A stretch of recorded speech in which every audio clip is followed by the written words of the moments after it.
Bonjour à tous et bienvenue dans l'autre direct. Nous sommes en compagnie de Philippe Pascot, ancien maire adjoint à Évry aux côtés de Manuel Valls, qui a jeté plusieurs pavés dans la mare en publiant plusieurs enquêtes sur le comportement affligeant ou même hors la loi de certains élus. Pas tous, comme vous aimez à le rappeler. Le premier, délit d'élu, le second, pilleur d'État et le dernier, du goudron et des plumes, si c'est bien dans l'ordre. C'est ça, aux éditions Max Milo. Voilà. Quand on dénonce des élus aux prises avec la justice ou qu'on dénonce du clientélisme, comme vous le faites dans vos livres, j'imagine qu'on est un peu ostracisé. Quels sont vos rapports aujourd'hui avec les politiques ? Des rapports distants, parce que quand vous mettez dans 3 livres successifs 1200 noms d'élus qui ont mis les doigts dans la confiture et qui manifestement se fichent de la population française, il est évident qu'après ils ont beaucoup de mal à vous serrer la main. J'ai beaucoup moins de rapports avec Manu. Manu, si tu m'écoutes, bonjour. J'ai beaucoup moins de rapports avec Manuel Valls, ex-Premier ministre, ex-futur président de la République. D'accord.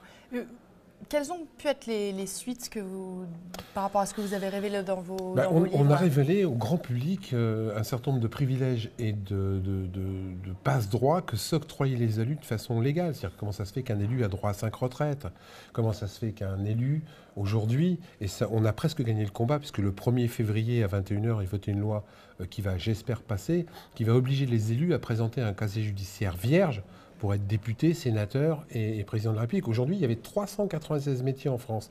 396 métiers où il fallait présenter un casier judiciaire vierge pour travailler, y compris dans une mairie. Par contre, pour diriger la mairie, vous pouviez avoir volé, détourné du pognon sans problème. C'était complètement inadmissible. Plus plein d'avancées. Je veux dire, les retraites, maintenant on le sait, ils ont été obligés de rectifier les choses. Le fait qu'un élu ait droit à une protection fonctionnelle, c'est-à-dire qu'il ne paye pas son avocat alors que la personne en face doit le payer, ce genre de choses, plus on est transparent, plus on le sait, moins ils peuvent abuser. Et moi, tout ce que j'ai fait, j'ai écrit des choses factuelles. Je n'ai rien inventé. Donc les choses bougent finalement un petit peu. Ça bouge, mais lentement. Mais ils se débattent quand même pour que ça ne bouge pas. Je veux dire, si on ne fait pas attention, la politique aujourd'hui risque demain de devenir une politique de mafieux.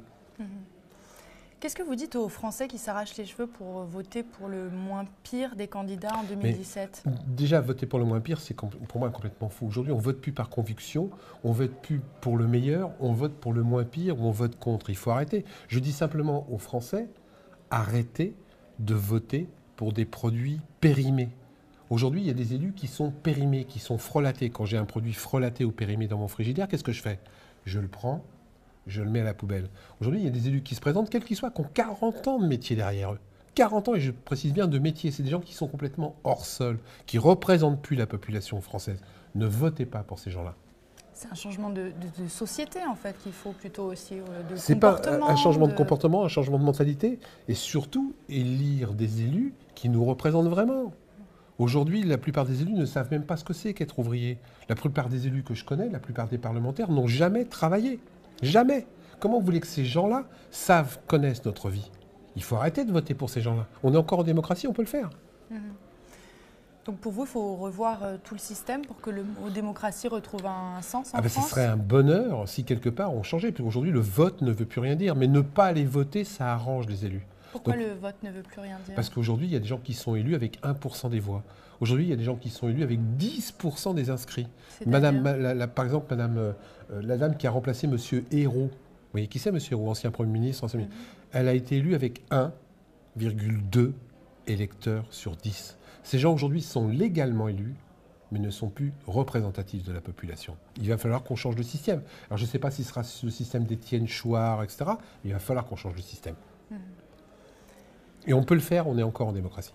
Vous avez un autre livre là en préparation ? Oui, j'ai un livre qui va sortir en février-mars que je conseille à tout le monde. Je connais l'auteur, il est sympa, qui va s'appeler « Allez presque tous vous faire foutre ». Pourquoi ? Parce que tout ce que j'ai découvert encore me donnait envie de vomir certains soirs. Parce que tout ce que j'ai découvert de factuel me disait que c'est pas possible. Et je laisse le presque, parce que c'est pas des livres défaitistes, c'est des livres d'espoir. On peut encore. D'abord, je peux encore les écrire. Donc ça prouve qu'on a quand même un petit peu de démocratie. Mais si les gens ne s'emparent pas de cette démocratie qui est en train de mourir, demain, elle est morte. S'il n'y a plus de contre-pouvoir, demain, la dictature s'installe. D'accord. Vous n'avez pas l'impression qu'il y a quand même un certain sentiment d'impunité, quelque part ? Oui, mais c'est nous-mêmes qui le créons, cette sentiment d'impunité. Pourquoi vous voulez que les gens ne soient pas impunis ? Moi, je rencontre des élus. Alors, ils sont élus, ils ne sont pas responsables. Ils sont réélus, ils sont innocents. Il faut qu'on arrête de voter. Moi, je connais des gens, des élus qui ont violé des femmes, qui ont fait du harcèlement sexuel, qui ont été condamnés, cassation. Les femmes votent pour lui. Qu'est-ce que c'est que ça? Comment les femmes peuvent voter pour quelqu'un qui a violé, harcelé ses consoeurs? Eh bien, aujourd'hui, ça se fait. Il faut que les gens éveillent un peu leur conscience. Est-ce qu'il n'y a pas aussi peut-être un problème d'information sur certaines Oui, mais non, personnes? on le sait. Les gens dont je vous parle, tout le monde le sait, c'est passé en cassation, il y a eu des articles dans la presse. Les gens aujourd'hui préfèrent un élu pourri à un élu intègre. Parce qu'un élu intègre, il ne vous aura pas une place pour votre fille dans la cantine. Il ne vous embauchera pas votre frère à la mairie. Il ne vous fera pas sauter ses PV.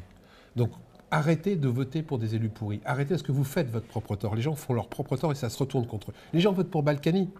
Mais est-ce que les gens savent que la ville de Balkany, le Valois-Perret, est donc une des villes les plus endettées de France?